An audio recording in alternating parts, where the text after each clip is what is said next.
All right, welcome to Double Fries No Slaw. It is Wednesday night. This will be our regular preview night. Now, I know last week we went live a day late because the game was a day late, also because we had some stuff to do and Wednesday just didn't work out. But this will be when we preview stuff weekly. I know it's Southern Miss week, but we're going to have a good time tonight. We're going to have some fun. We're going to talk some recruiting later. We're going to do some fun stuff. We've got a new announcement. Actually, I guess we gave the announcement a little bit last week, but we'll make it a little bit more official this week. Richie, how's your week been so far? It's been crazy, man. Had a very long weekend. Obviously, with the game on a late Sunday night. Started a new job on Tuesday. Been already logged about 22 hours. So, I'm ready to, take a break and talk some Florida State football. No doubt. Yeah, it feels weird to already be doing this. Again, huge shout out to everybody that was out at the tailgate. But I had a lot of work to do Monday, like after the tailgate. Like I had to take the speakers back. I had to take the rental truck back. I had to, take the kegs back. I mean, it was just a lot of stuff. So I feel like I didn't get back home to Tampa. I mean, shout out Harlan, who didn't get back home until whenever, 6 o'clock, 7 o'clock, right when we were getting started. But I didn't get home until late. And then as soon as we got home, we did a show. The content. I mean, we just we hadn't made any content all week because we'd been out there. So anyway, I'm not complaining, but it feels weird to already be doing this like 2 days later. It feels like we just played LSU. So Florida Hopping State right Southern into Miss. midseason form. Yeah, the days are flying. The season's already way too fast. So double fries, no slaw. Southern Miss and Florida State, 8:30 p.m. inside of Doak Campbell Stadium on Saturday night. The Noles are a 31-point favorite, depending on the book you're looking at.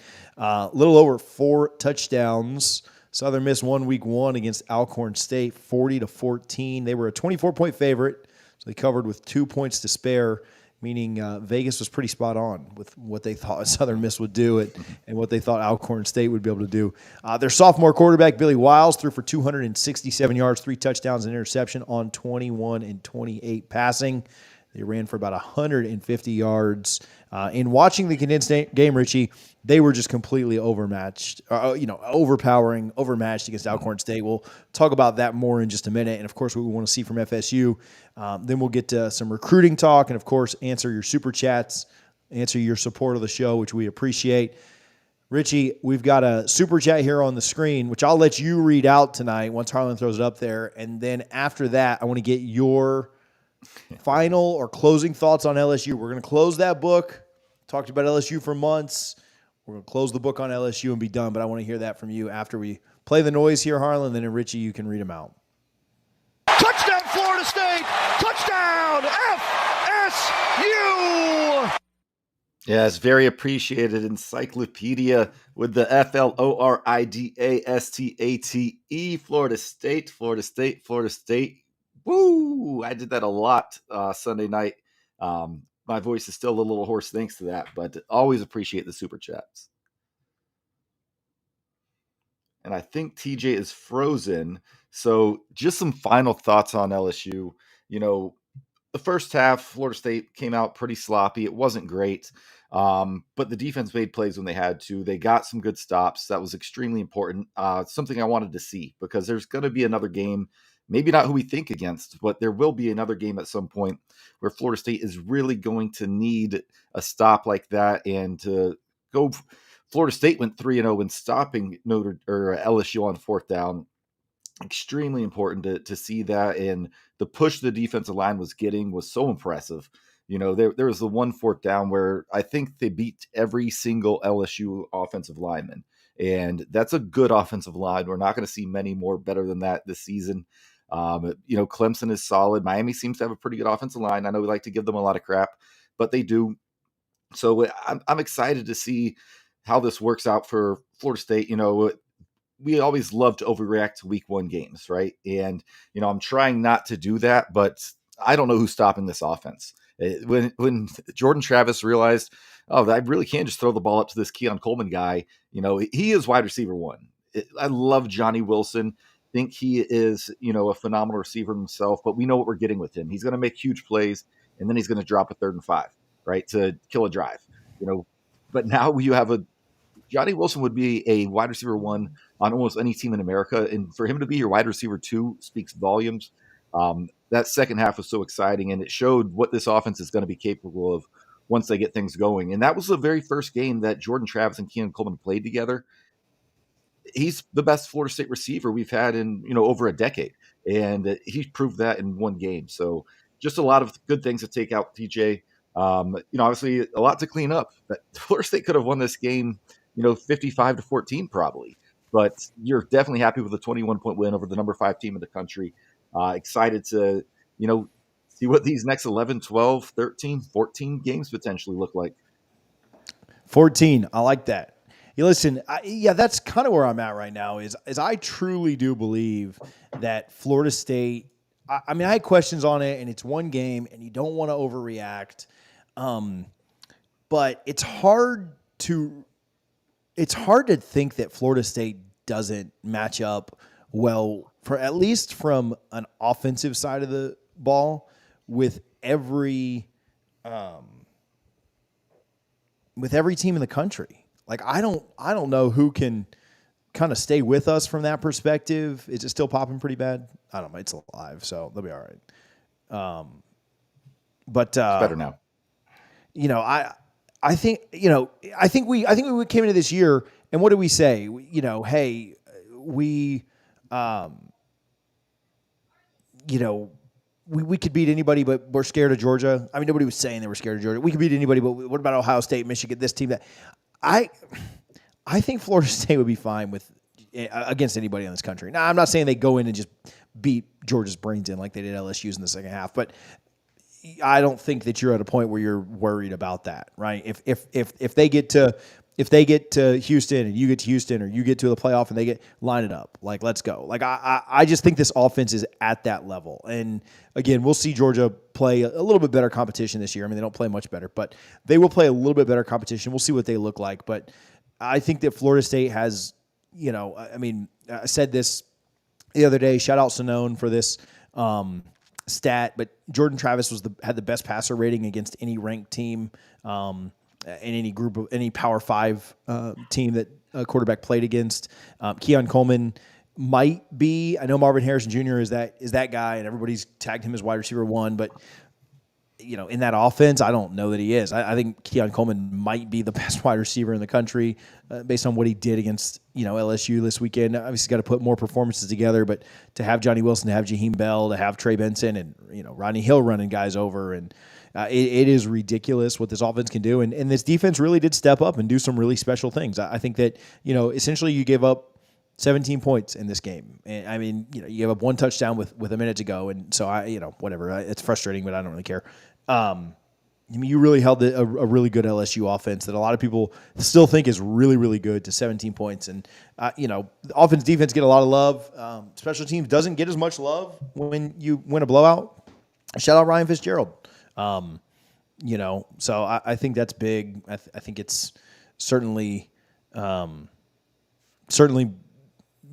of been a lot of fun to reflect on, but now it's time to dive into Southern Miss. Richie, you've got it here. I'm going to mute and try and fix this thing, and you go ahead. Yeah, they play Southern Miss, like you said, it's prime time in Doak. This is a team that last year went 7-6 after winning their bowl game. They beat Louisiana Raging Cajuns and Tulane. They averaged 25-ish points a game and gave up 23-ish, so a true 500 team that played a lot of close games. Close losses to Liberty, Coastal Carolina, and South Alabama. They finished 3rd in the West Division of Sun Belt.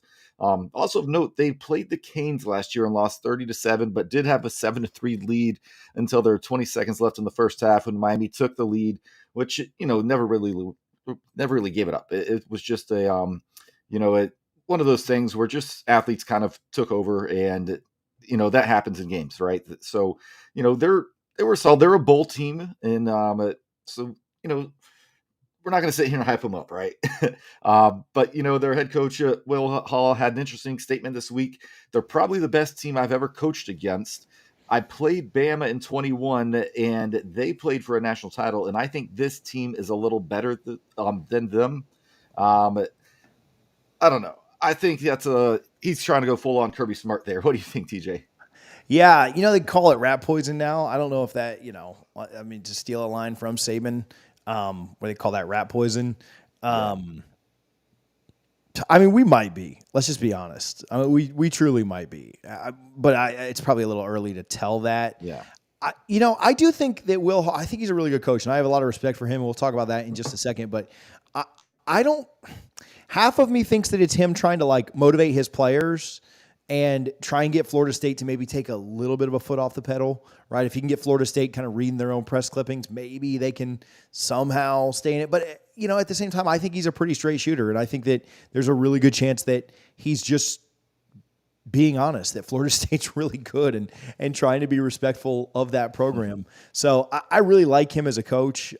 He talked about having to do a full-on rebuild and having a lot of respect for what Mike Norvell has done and having to do that where he was as well. So I think that's really impressive. I think that's, again, it's hard to truly know one way or the other, but I don't think he's blowing smoke. But one of the reasons I have a little bit of respect for him is because of the way that he has scheduled. Richie, you talked about some of the wins and losses that they had last year. ESPN's Chris Lowe said that Southern Miss has the toughest non-conference schedule of any Group of 5 team. They play a top 5 opponent at FSU. They play another ranked team in Tulane. And then they also play Mississippi State out of conference. It's kind of the old Bowden, anyone, anywhere, anytime. And he's going to come into Doak this week and take his whipping. Like that's just what's going to happen. But I mean, you got to respect it. I mean, obviously they get a check, they get paid, whatever. But I like it. I like the mentality because again, that's right out of Bowden's playbook. Shout out the Southern Miss fan on Twitter who was commenting. There was a Florida State fan that tweeted out, "Where's the Southern Miss fans at? It's hate week." And the first comment was a Southern Miss fan saying, "As long as the check clears, we're good." So, they know what this weekend is, and we're excited for it. Listen, anytime you get Florida State in Doak, it's a great Saturday. So it's something we can enjoy. It's, you love the games when you can sit back on the couch and you're not nervous in the third quarter. You're just looking to see who's getting in the game and who's the next big star at Florida State that's getting a chance to show them a little bit at that time. So yeah, shout out to them for, I'm sure the money helps. I'm sure they have the toughest non-conference schedule of any Group of 5 team and probably the biggest combined paychecks of any non-conference schedule. But shout out to them. They're and when you play enough of these games, you're bound to be in one in the fourth quarter, and you might pull off one of the greatest upsets in your school's history. Not this weekend, though. I'm not going to, like you just said, I don't, that's not disrespect. I don't think that we need to spend a ton of time trying to break down, what Southern Miss does. I think this game really comes down to what Florida State does and what we want to see out of Florida State. I don't think we have to overhype Southern Miss. I mean, there's a reason Florida State's a 4.5 touchdown favorite. I mean, I like them to cover at this point. I mean, we'll do some prize picks later, but Richie, I've got some ideas. I've got some thoughts on some different things. Does anything stick out to you? Like what you most want to see in this game? What's kind of most important to you? Yeah, I think, the top one you have there is definitely number one, health, right? You don't want to see anyone go down outside of, a minor ankle sprain or something where they'll be fine for Clemson in 2 weeks. But just get out of this game healthy. And, part of that goes into some of the pick sixes we'll do later, trying to figure out who's going to play, how long they play. But, seeing new guys, really looking forward to that. Historically, not just a Florida State problem, but when a team plays on a Sunday and has to turn around and play that next Saturday, or they play on a Saturday and have to turn around and play that next Thursday, it's easy to be sloppy and just not look good. Come out clean, crisp. But I want to see them have a dominant first quarter. Don't come out slow. It's easy to, look at Twitter and, turn on ESPN and everyone's saying great things about Florida State. We got 3 number 1 votes in the AP poll. There's a lot of good things that, but you don't want to realize that week 1 was part of the mission. And I think this team understands that because guys like Jared Verse, Jordan Travis, Trey Benson, Johnny Wilson, even, they didn't come back to beat LSU. They had much bigger goals set for them. And I think Coach Norvell is going to keep them focused. I think, you saw the fire in his eyes on the sidelines towards the end of that LSU game. He didn't just want to win. He wanted to embarrass them. There's a reason, the Jaheim Bell play is the perfect encapsulation of the mindset of this team, where he could have just, sidestepped him and walked right in untouched the end zone. But no, he found the guy, ran him over, posted the picture on Instagram, and tagged the guy the next day. Like, that's the mentality of this team. And I absolutely love it. And I want to see a clean, crisp, focused, healthy game. I mean, I hate to steal everything, but that's really all you want from any game like this. And you don't want to have guys playing late. My guy, Andrew, going to town.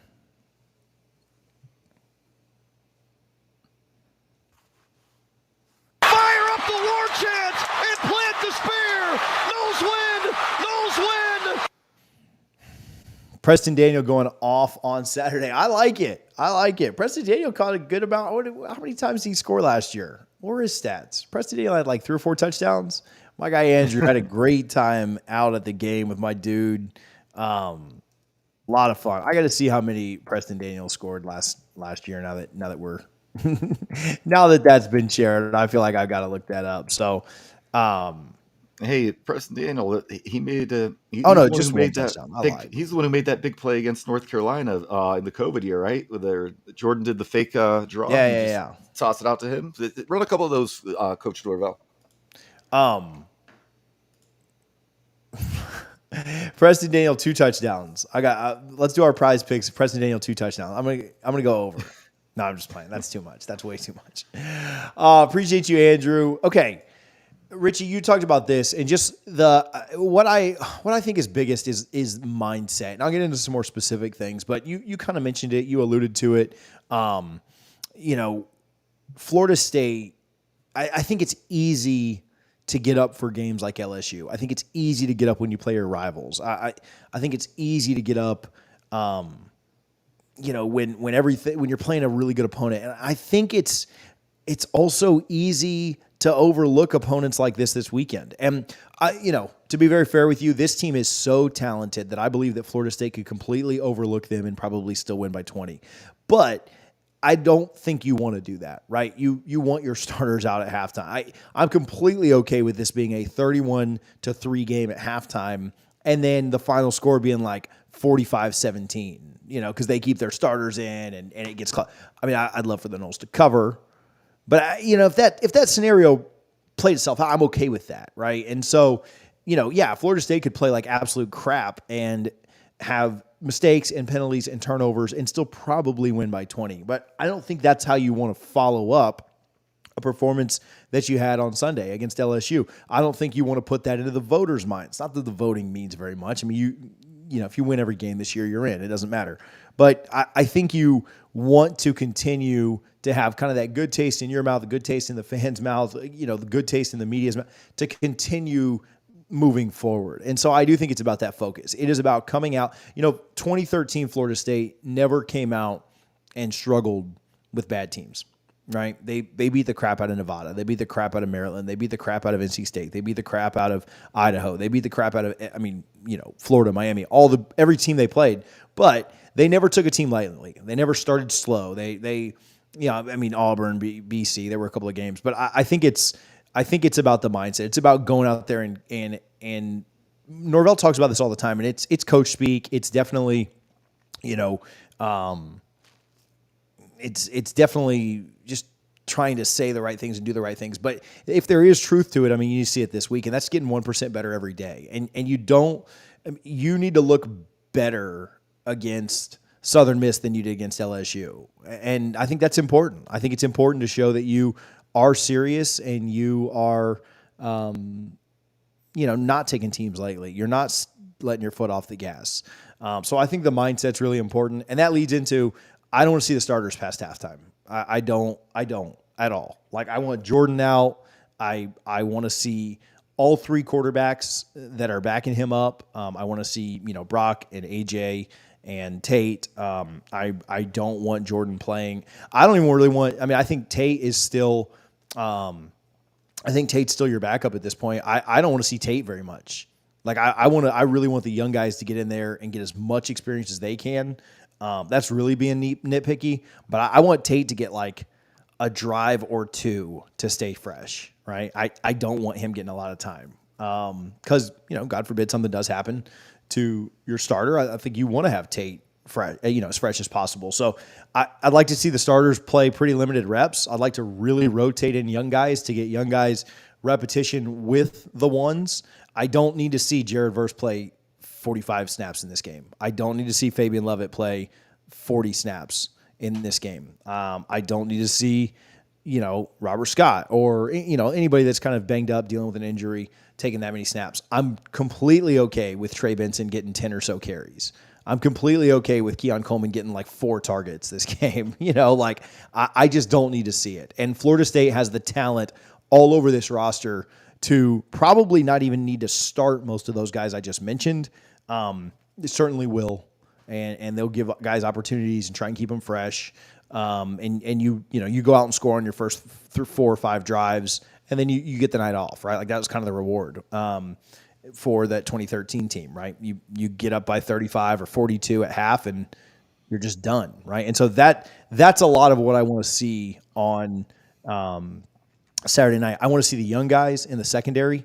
I don't need to see Fentrell and Jarian and Renardo out there in the third quarter. I don't need to see Akeem Dent and Shaheem Brown. You worry about safety depth. Well, if you're worried about safety depth, make enough plays in the first half to where your safeties don't play in the second half, right? You're worried about linebacker depth?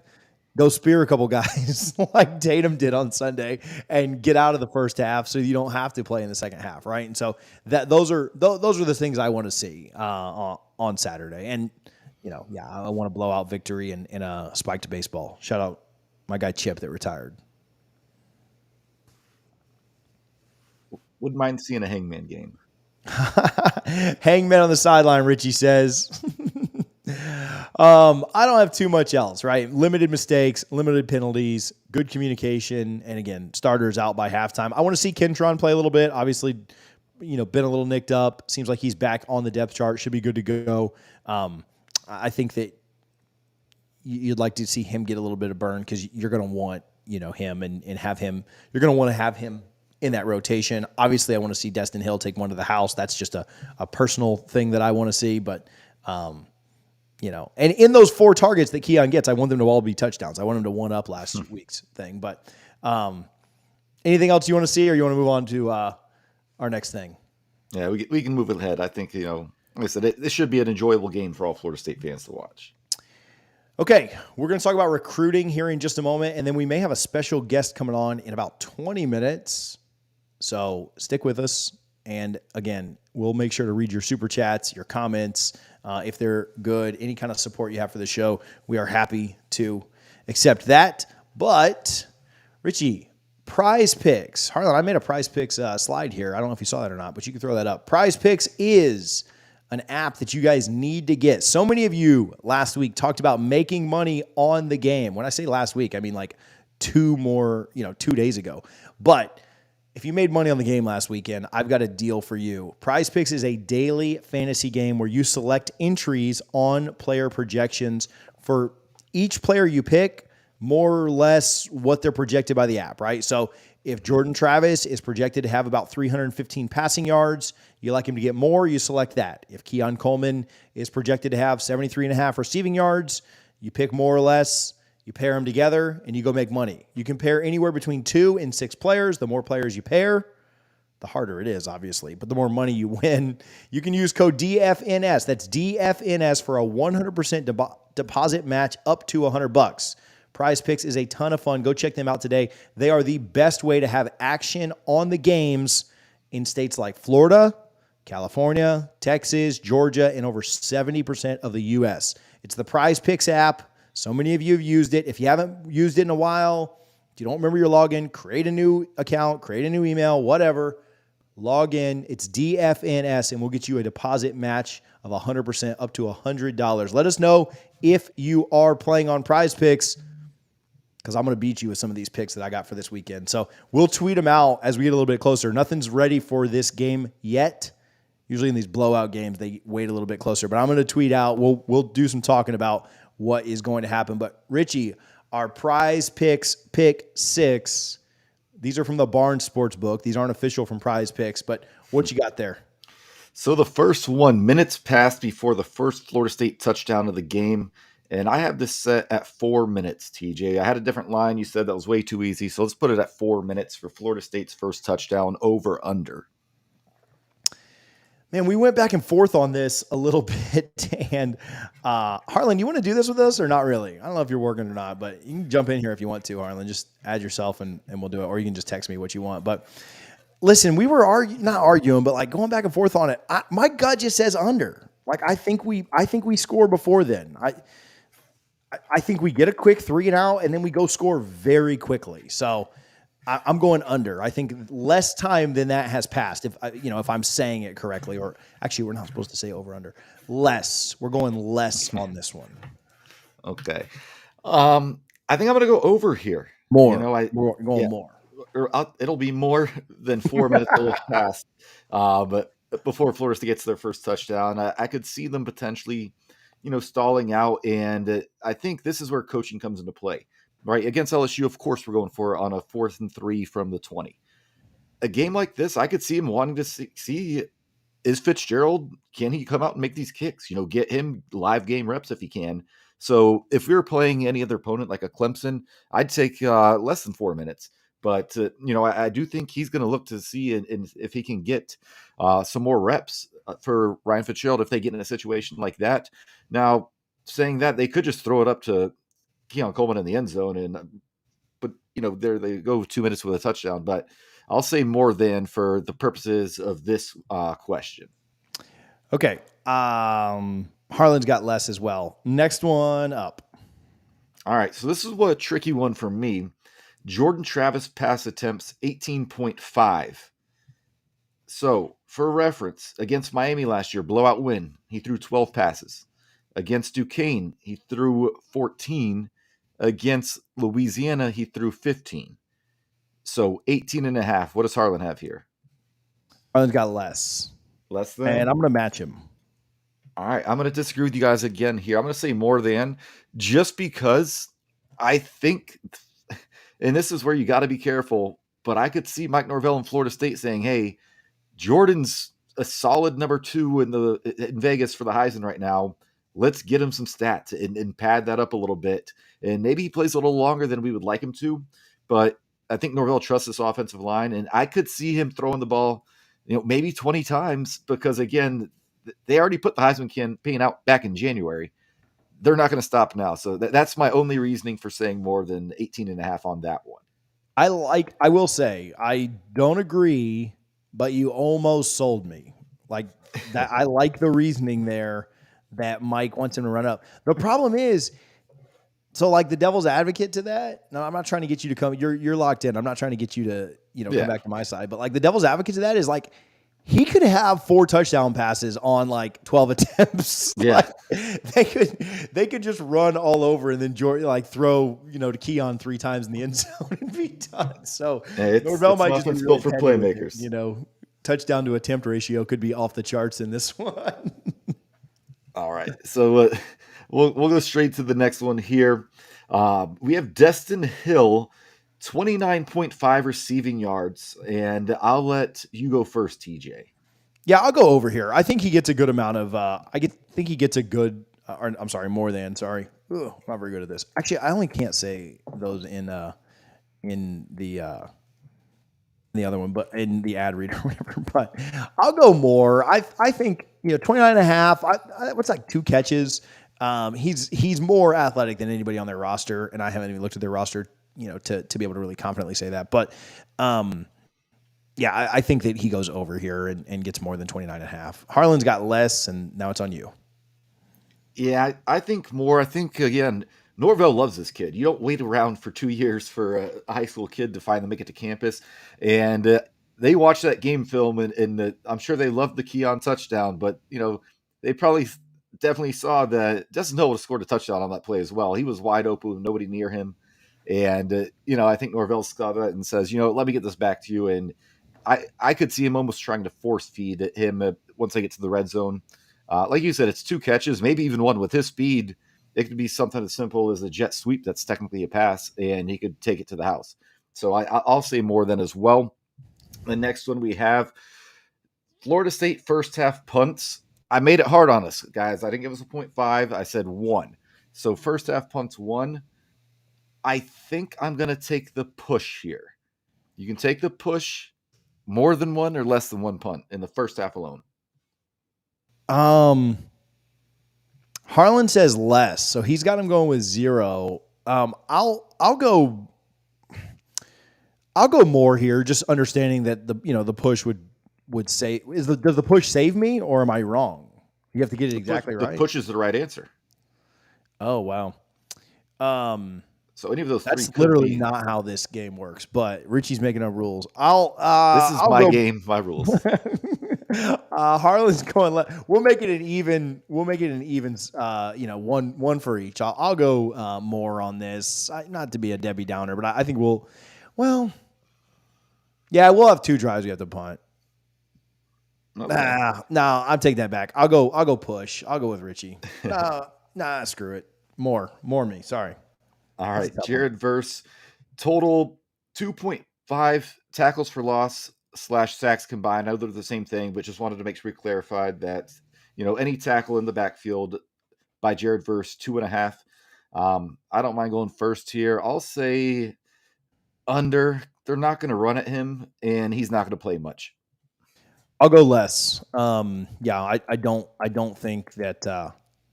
I don't think so. Yeah, I'll go less here. I also don't. Again, I don't want him playing more than like 35 snaps anyway. So less for me.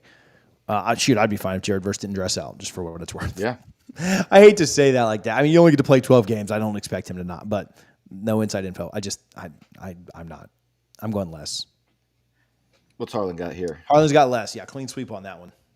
All right. And our last one, freshmen who see a snap. Okay, David Lake. And a half.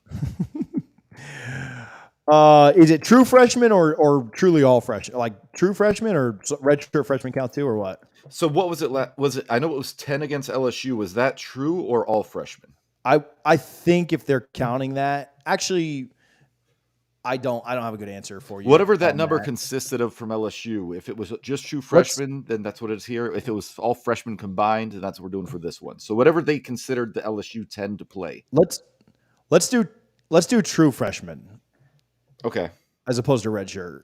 Because I think it's, I mean, I don't mean to give it away, but if it's redshirt freshman as well, it's going to go over by an insane amount because you're going to have like 3 offensive linemen, a quarterback. I mean, it's going to be way too many. Because so true freshman, I'll still say more than 13.5.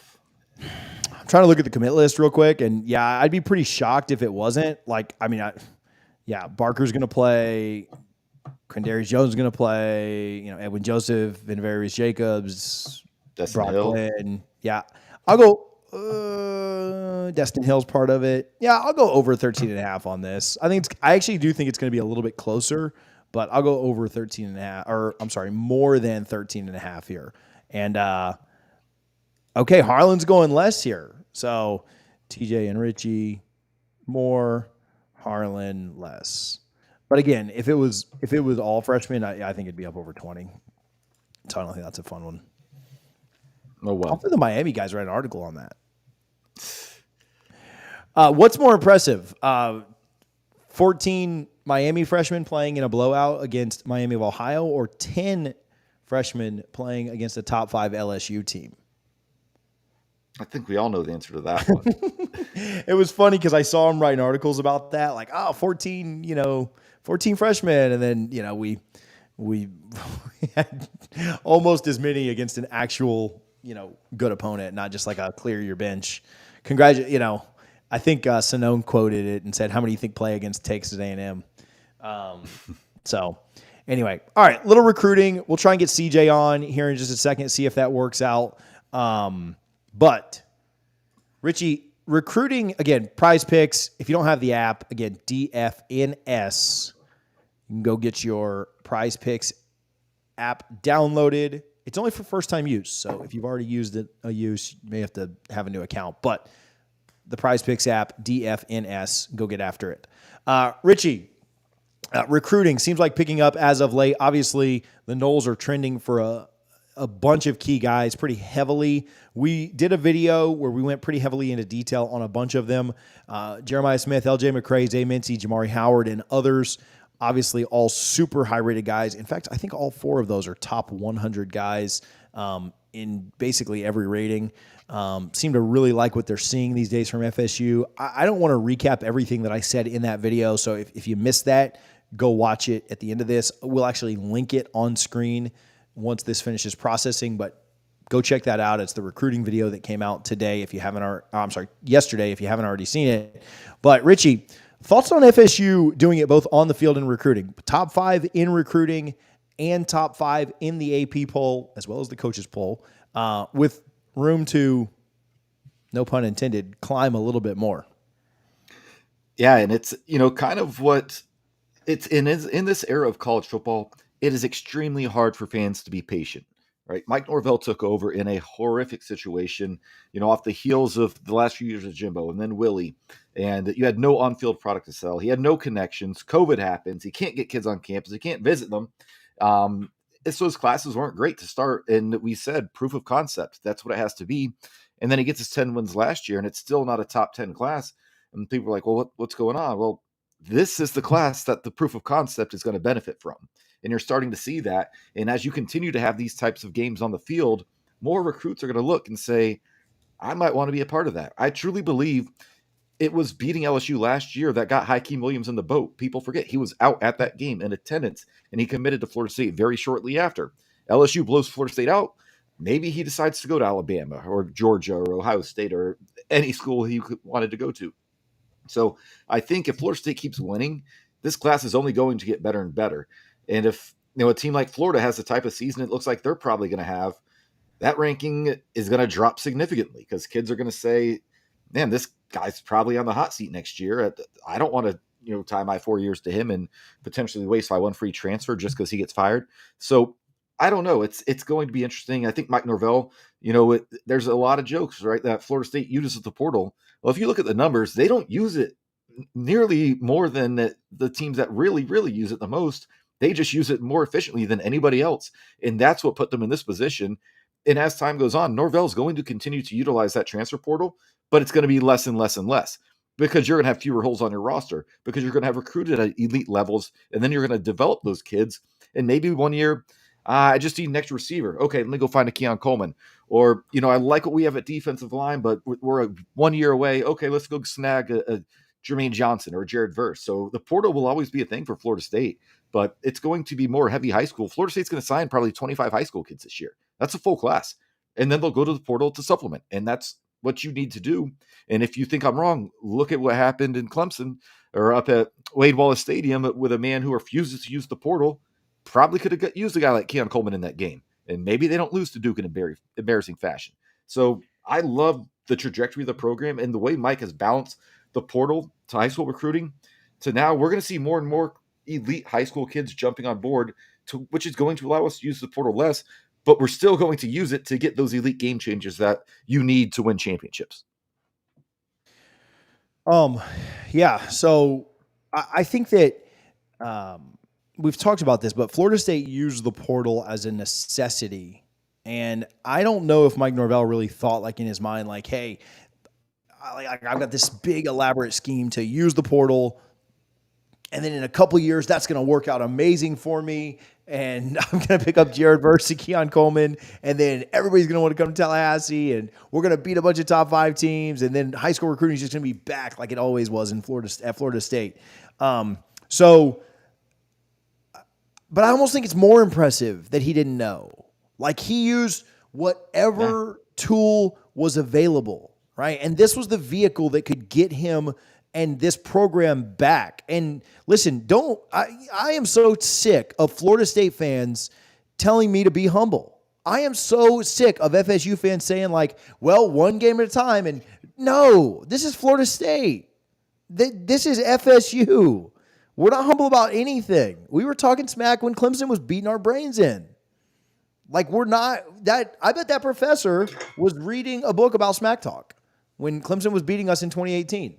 But like we're not doing the humility thing. We're not doing the, oh man, act like no. This is Florida State. And so I think that what he has done to get us back, and I will stand on that. Florida State is back to an elite level. You're not top 5 in the country. You're not in everyone's playoff. You're not in the top of your conference, and you're not in the top 5 of recruiting, and you're not back. That's just the way it is. You don't have a guy that's got the second best Heisman odds who got closer to Caleb Williams this weekend. You don't have the best wide receiver in the country. You don't have the best edge rusher in the country without being back. Like those things just don't happen, right? So Florida State is back, and Mike Norvell, again, probably used the portal out of necessity more than out of want. But I think it makes it so impressive as to what he did. And, so many people doubt it. And so many people, look at his first, you hear rivals all the time say, look at his first 14 games, look at his first 15 games. And it wasn't until year 3 that he really turned it around. And man, I don't know that that's a standard that other people want to try and set for themselves. I think that's it sounds good right now because your coach sucks in year 2, but I don't think you want to use that standard because year 3 is coming. And what my coach did in year 3 was win 10 games and finish second in the conference. So I'm hesitant to think that that's a good idea for rivals because Napier ain't winning 10 games next year. He'll be lucky if he makes it to next year. Mario's not winning 10 games next year. So for his first 2 years when we're good, that's true. But you're not going to do what he did in year 3. I promise you that. And so the way that he's turned it around and the way that he's gotten Florida State back to where, you know what people want to say after the game, Richie, on Sunday? They want to say LSU's not any good. They want to discredit it by saying LSU just sucks. And you know what? Every talking head from Josh to JD to Joel Klatt to Feinbaum to Herb Street to everyone out there, they're all saying LSU's still really damn good. LSU's still going to be a great team. Pate said LSU is still going to whip some teams this year. LSU is still going to beat the heck out of some teams this year. And so, I don't know, man. I'm off on a rant at this point and just kind of, need a place to land this thing. But I think it's just so impressive. And the way that he was able to just kind of use whatever tool available to get it done is probably the most remarkable part. It's probably the part that sticks out the most. And so I think that now that you're seeing the offensive and defensive high school recruiting be at another level, this monster is going to be insane. Florida State has a top 5 NIL in the country. They have a top 5 team in the country, and they have a top 5 recruiting class in the country.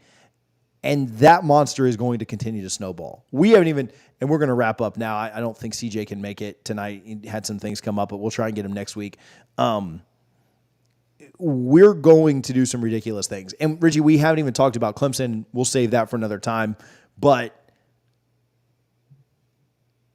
it feels like the inverse of 2015, 16, 17, where Florida State was doing this and Clemson was doing this. It feels like the opposite of that. Now, Clemson could rebound. Clemson could be fine. Clemson could win and through. Who knows? But it feels like that to me. So, all right. Anything on that? Any final thoughts you got? And we'll wrap up here and try and get out. Yeah, I'll leave it at this. 2 years ago, this very week, Jacksonville State went into Joe Campbell Stadium and beat Florida State in embarrassing fashion. I know it was the last play of the game. I know it was lucky, but that is the most embarrassing loss in school history. All that Mike Norvell does is 2 years from this week or from that week has Florida State top 5 in the country. ESPN did a poll of 15 writers either yesterday or today saying who they thought would make the playoff. 13 of the 15 picked Florida State to be in the playoff. It's nuts. 13 of the 15. 2 years ago this week, we lost to Jacksonville State at home. 2009, Nick Saban has an embarrassing loss to ULM at home. 2 years later, he wins a national title. Now, I'm not saying Florida State's going to win the national title, so don't clip that. But he has them in a place where they can contend. there's not a game on the schedule where they won't be favored in until they get to the college football playoff. They'll be favored at Clemson. And then if they beat Clemson, like I expect they will, Clemson probably ain't going to the Charlotte. So you're going to have a lesser opponent, less talented team at least than Clemson. I know what Duke did to them. Clemson should have won the game. Situationally horrific. I think Clemson is still a very good team, but I think Florida State's better. And if they roll into the playoff 13-0, they're 1 or 2 in the country. They're probably not playing Georgia in that first game. You're going to have a very winnable first round matchup. We're getting ahead of ourselves a little bit here. But the point is, 2 years ago this week, Jacksonville State beat us at home. Now we're receiving first place votes in the second. We received the second most first place votes in the AP poll this week. That's a hell of a turnaround, TJ. Yeah, no, it's ridiculous to go from 5 wins to top 5 in the country in 2 years, right? Like if you just simplify everything we said, to go from 5 wins to top 5 in the country, both in recruiting and on the field in 2 years, in less than 2 years. That is absurd. Yeah. That is that's crazy to think about. Like turnarounds like that just don't happen. This is not the NFL or the NBA where, or the MLB where you can just spend a bunch of money and go from worst to first. Remember the Rays did that? The Rays finished last in the division one year, and the very next year they were in the World Series. Like that's not how it works. There are no farm systems. There is no salary cap. There's none of that. That is insane in college football. What'd you mention? 2007? Saban did something ridiculous like that? I mean, they went 7-6 that year, though. They didn't miss a bowl. Yeah, lost to ULM at home. Yeah. People were saying, is this – why did we hire this guy? And 2 years later, 14-0 national champs. Yeah. So, I don't know. I think it's going to be fun. I'm all fired up on a Wednesday night that we play Southern Miss, so hopefully you guys are too. If you watch this, if you listen to it, make sure that you support over on Prize Picks. Go sign up for the app. Hit some is NFL tonight? No, tomorrow. Tomorrow, Thursday. There's going to be some NFL on there tomorrow night. You'll enjoy that. Take Mahomes over, more than everything, and let us get you a little deposit match on that as well. Listen, if you want more great FSU content, my guy CJ is going live in 12 minutes, 8 p.m. over on YouTube. We put the link in our comments. Go check him out. Go support his show. He does a great job. I think all year this is going to be our lineup. We're going to get him one of these weeks. When his kids quit playing that daggum Pee Wee football, we're going to get him. But this will be the lineup every Wednesday night. We'll do our show at 7. CJ does his show at 8. You guys should be supporting over there. He does a great job. And we're going to get him on here soon. So I know a lot of you guys know him. I know he does a great job. Go check out Doak Talk with CJ Wilson coming up here in about 11 minutes. Richie, we didn't do score predictions. Give me the Noles 55-0. 55-0. I'll say a little closer. Let's go 42-7. I think they get a garbage late touchdown on a freshman just makes a freshman mistake, but it'll be good. They can learn off that film. I'm kind of glad that touchdown happened against LSU. 45-17 sounds better, but to get that game experience, to be able to point to it on film, that could pay off down the line for that kid. So yeah, 42-7. Harlan's got 77-13. I like it, Harlan. Go big or go home. It was 2013 when we put up 80. So Idaho, yeah. I don't think that we do the 80 thing here, but I did see 81 scored. Shout out Kobe. Oh, girl dad hat right here. Shout out. I want 81 against North Alabama. So sorry for those folks. I know that's gonna be tough for y'all, but 81 points against North Alabama. I'm calling my shot right now. So, all right, thank you guys for tuning in. Richie, Harlan, boys, had a good time tonight. Everybody in the chat, everybody that commented, super chatted, sent any kind of support to the show. We appreciate you. Go check out Doak Talk. You got 10 minutes. Go refill your beer. Go pee real quick, and then get back here for Doak Talk. Go check out my guy, CJ Wilson. We have had content flowing all week. We'll have more coming out tomorrow at some point. We'll go live on Friday at 11 a.m. like normal. Until next time, thank you guys for hanging out, and go Noles. Hey, and hit that subscribe button. All right, now go Noles.